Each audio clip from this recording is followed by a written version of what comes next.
Most UK business owners overpay thousands in tax simply by missing everyday expenses they could easily claim. Chances are you're paying for things right now that could reduce your tax bill without even realizing. As a business accountant, I see this all the time. So in this video, I'm going to show you the everyday expenses you can legally claim to keep more of the money you work so hard for. To start, I'll show you how the things you're already paying for can help lower your tax bill. Before we get into it, there's something most people never stop to think about.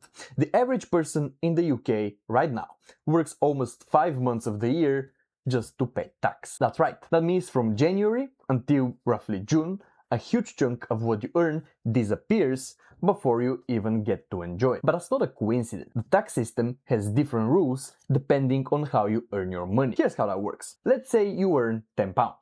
HMRC takes roughly £3 of that in taxes, leaving you with about £7 to cover everything else. Your food, your rent, your entertainment, everything. But if you run a business, you can change the equation. You still earn the same £10, but let's say you spend 6 of it running your business. You're no longer taxed on the full £10, you're only taxed on the £4 that's left. And that's how you legally reduce your tax bill. And HMRC allows this because you're only taxed on what's left after the cost of running your business is taken off. And many of those costs are everyday expenses you're already paying for. You've just never thought about them in the right way, or maybe you didn't claim them properly. Some of the ones I'm going to share in a minute you may already know about. But the biggest everyday expense is one many business owners miss. In fact, one of my clients didn't realize it for years. Let me show you exactly where he went wrong so you can avoid making the same mistake. This client runs a surveying business, so every project he runs starts on a construction site, but much of the work happens once he gets home. Each survey he works is turned into a detailed modus for his clients.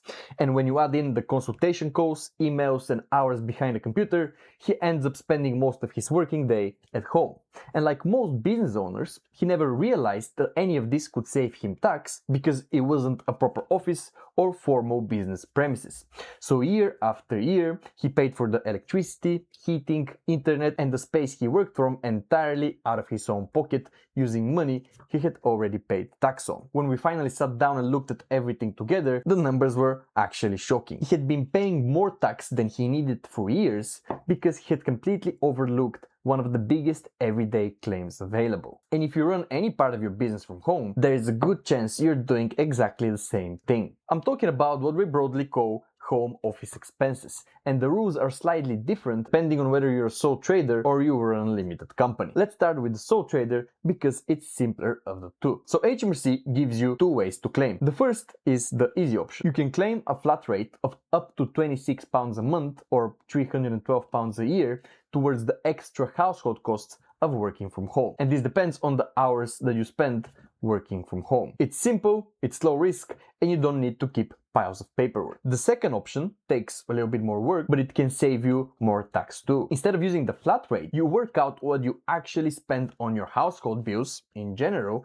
and then claim a reasonable share based on how much of your home you use for the business. So let's say you use 1 room out of 4 mainly for work, you might be able to claim around 25% of certain household bills, but the important part isn't getting the biggest percentage possible, it's making sure the split is fair and that you can explain how you worked it out if HMRC ever asks. So keep copies of your bills and make a note of how you calculated the percentage. But then if you run a limited company, things work a little differently. Your company can still pay that same £312 a year flat rate, but there's another option that surprisingly few directors know about. Now, because you and your company are legally separate, you can create a formal agreement allowing your company to rent part of your home as an office. Instead of claiming part of your household bills like a sole trader, your company pays you a fair market rent for using your home as an office. That rent becomes a business expense for the company and it's saving corporation tax. The only downside is that the rent you receive is treated as personal income, which means you usually need to report it on your self-assessment tax return. You can then offset part of the household bills against that rental income, but I would always recommend speaking to your accountant before setting this up. There's one more thing to watch out for when you're entering these kind of arrangements that almost nobody mentions. If you turn one of the room into a space that's used only for the business, you could accidentally lose part of your capital gains tax relief if you eventually sell your home. And here's why that happens. Normally, when you sell the home you live in, any profit is usually free from capital gains tax. But if one room is used only for your business, HMRC could say that part of your home became business premises instead of part of your personal residence. And that can leave you with an unexpected tax bill years later if you want to sell your home. But thankfully, the fix is very simple. Just make sure the room still has some personal element. Maybe there is a sofa bed in the corner, or your kids are using the desk for their homework. The moment the room isn't used exclusively for business, you normally keep both your home office claim and your capital gains tax relief. So now that you've claimed the room itself, have a look around it, because almost everything in there can help you reduce your tax bill too. Starting with the thing you're probably watching this video on right now. As a business owner, your phone is probably used for much more than scrolling social media. It's where you answer client calls, reply to emails, send invoices, approve payments,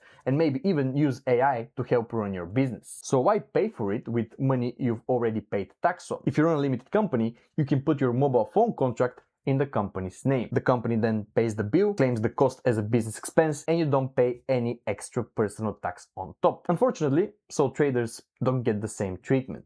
But your phone isn't the only bit of technology that could save you tax. Let's say you buy a laptop for $1,000. If it's only used for work, you can usually claim the full cost against your taxable profit. Even if you bought it before your business officially started, you may still be able to claim a portion of it. In many cases, if you're still using it, you can bring it into the business at its current market value. So if that laptop is now worth around £400, for example, you could usually claim that amount instead. And the same idea applies to most of the equipment you genuinely use for work. Your keyboard, mouse, webcam, printer, chair, desk. If it's genuinely there to help you run the business, it could reduce your tax bill. And here's one that catches a lot of people by surprise. If you run a limited company and spend long hours looking at a screen, your company can usually pay for your eye test. If you need prescription glasses specifically for screen work, it can also pay for those too. Sadly, that's another one sole trader miss out on. But let's go outside and leave the home office, because sooner or later every business owner needs to get in the car. And that's where another everyday expense catches people out all the time. Using your own car for business can reduce your tax bill. HMRC currently allows you to claim 55p per mile for the first 10,000 miles and 25p per mile thereafter, regardless of whether you're self-employed or a limited company director. This is what we call the approved mileage allowance. But don't worry about remembering the name, just remember the numbers, because they can add up surprisingly quickly. I have clients who drive 15 or even 20,000 miles a year, so that's thousands of pounds worth of tax deductions simply for keeping a proper mileage record. Some sole traders, however, choose a different strategy. Rather than claiming HMRC's standard mileage rate, which includes all vehicle expenses, they claim the actual costs of running the car. That can sometimes work out better, but also means keeping every fuel receipt, every garage bill, every repair, and every servicing invoice. The flat rate method often works out better, but it depends on your situation and in your appetite for record keeping. Now, if you drive a company-owned car as a director, the rules are slightly different. Instead of the standard mileage rate I mentioned a second ago, HMRC has separate fuel rates for company cars. They're much lower because they're only meant to cover the fuel. That's because the company is already expected to pay for everything else, like insurance, servicing, and repairs, so you need to keep the receipts for those. But before you start claiming every mile, there's one rule that catches people all the time, because not every journey counts as a business travel. Let's say you drive from home to your usual workplace every morning.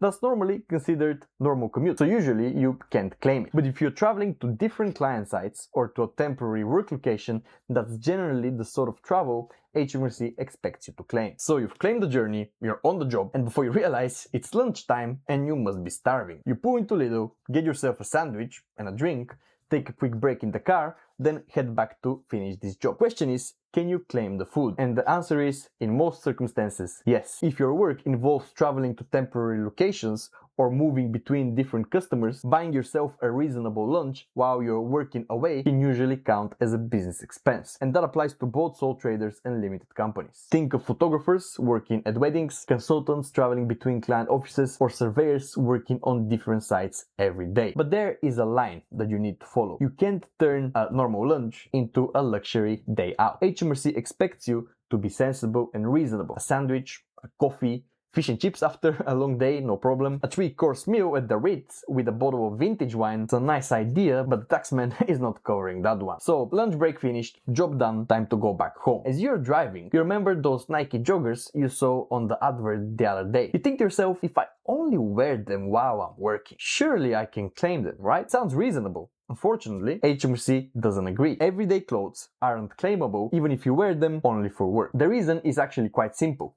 Normal clothes still have a personal use. They're hanging in your wardrobe, ready to wear whenever you like. So HMRC can really separate the business use from the personal one. What you can usually claim is things like steel-toe capped boots, high-vis jackets, a polo shirt with your company logo embroidered on it. Those are allowable because they're necessary and the job requires them. The smart 3-piece suit you bought to impress your next client, I'm afraid that's still coming out of your own pocket. So after a long day, you finally reach home. You get inside and your wife or partner is sitting at the dining table, replying to customer emails, organizing invoices, or chasing a paperwork you've been putting off for weeks. And if you're lucky, she might even have dinner ready as well. Surprisingly, many business owners overlook the fact they can pay their partner for genuine work they do in the business. And paying them isn't just a nice way to say thank you, it's a genuine business expense as long as it's done properly. Your husband, wife or partner need to have real responsibilities, you need to pay a reasonable market rate for the work they're doing, you also need a simple employment contract, and you have to register as an employer with HMRC so you can pay them through payroll. Not many conditions at all, right? But that applies whether you're a sole trader or you run a limited company. So here's why this works well. Let's say you pay your wife $8,000 a year for helping with the admin. That money becomes a business expense, which reduces your tax bill. At the same time, you're moving income around the family much more efficiently instead of everything being taxed in your own hands. And if you've got older children at home or teenagers who genuinely help with the business, the same idea can work there too. Maybe they can help with editing your videos, answer customer emails, or manage your social media. As long as they're doing real work and you're paying a fair wage, that income falls within their own personal allowance instead of being taxed as part of yours. Then after dinner, it suddenly hits you. You've completely forgotten it's your anniversary, right? So it happens to everyone. So you head over Tesco and pick up a bottle of wine to save face. But if you run a limited company, here's something most directors have no idea about. That bottle of wine could actually come from the company completely tax-free. That's because it's part of something called the trivial benefit rules. As long as each gift costs no more than £50, isn't cash, and isn't a reward for doing your job, your company can usually pay for it without creating a tax bill for you. That could be a bottle of wine, a bunch of flowers, a meal out, or another small gift. As a director, you can normally receive up to 6 of these £50 gifts each tax year. That's up to £300 of completely tax-free benefits. There is one catch though. If one gift costs even £50 and 1 pence, the whole gift falls outside the rules. That's why keep each gift below the £50 limit. Unfortunately, this is another one that's not available to sole traders. But for company directors, it's one of the easiest tax savings in the whole system, and almost nobody uses it. The thing is, even after you've claimed every expense we've talked about today, you can still lose thousands of pounds simply by taking money out of your company the wrong way. So watch this video next, where I show you 31 legal ways to extract value from your limited company.